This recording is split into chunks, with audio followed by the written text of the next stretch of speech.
দিনাজপুরের হিলিতে ফেসবুকে স্ট্যাটাস দিয়ে আত্মহত্যার চেষ্টা করেছেন কণ্ঠশিল্পী সালমার সাবেক স্বামী ও দিনাজপুর ৬ আসনের সাবেক সংসদ সদস্য শিবলি সাদিকের স্ত্রী খাদিজা মল্লিক শিমু।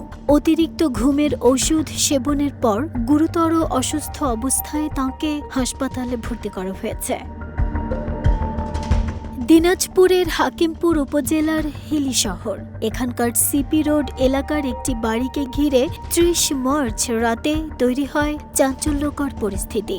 এদিন নিজের ফেসবুক আইডিতে সংসার জীবনের নানা টানাপোড়েন ও স্বামী শিবলির বিরুদ্ধে পরকীয়ার অভিযোগ নিয়ে একটি স্ট্যাটাস দেন খাদিজা মল্লিক শিমু। এর কিছুক্ষণ পরই অতিরিক্ত ঘুমের ওষুধ সেবন করে অসুস্থ হয়ে পড়েন তিনি। স্বজনরা দ্রুত তাঁকে উদ্ধার করে রাত ৮টার দিকে দিনাজপুর জিয়া হার্ট ফাউন্ডেশন হাসপাতালে ভর্তি করেন। বর্তমানে তিনি নিবিড় পরিচর্যা কেন্দ্রে চিকিৎসাধীন। হাসপাতালটির দায়িত্বপ্রাপ্ত এক ডাক্তার সংবাদ মাধ্যমগুলোকে জানান, রাত ৮টার দিকে শিমু নামে একজন রোগীকে ভর্তি করা হয়েছে। তিনি আইসিইউতে আছেন। প্রয়োজনীয় চিকিৎসা দেওয়া হচ্ছে। জানা গেছে, বেশ কিছুদিন ধরে শারীরিক ও মানসিক সমস্যায় ভুগছিলেন খাদিজা। দাম্পত্য জীবনেও চলছিল টানাপোড়েন।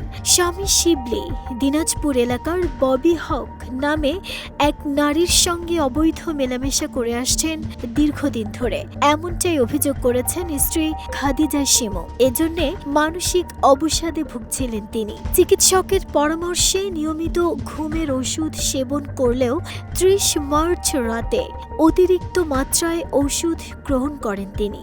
বর্তমানে শিমু আইসিইউতে চিকিৎসাধীন। খাদিজা শিমুর স্বামী শিবলি সাদিক দিনাজপুর ৬ আসনের সাবেক সংসদ সদস্য এবং নবাবগঞ্জ উপজেলা আওয়ামী লীগের সভাপতি। ৫ অগাস্টের পর থেকে পলাতক রয়েছেন। শিল্পী সালমার সঙ্গে বিচ্ছেদ হলে ২০১৯ সালের ৮ জুন শিবলি দ্বিতীয়বার শিমুকে বিয়ে করেন। শিবলি সাদিক দিনাজপুরের জনপ্রিয় পর্যটন কেন্দ্র স্বপ্নপুরীর স্বত্বাধিকারী হিসেবেও পরিচিত। নাহিদা স্মৃতি, দেশ রূপান্তর।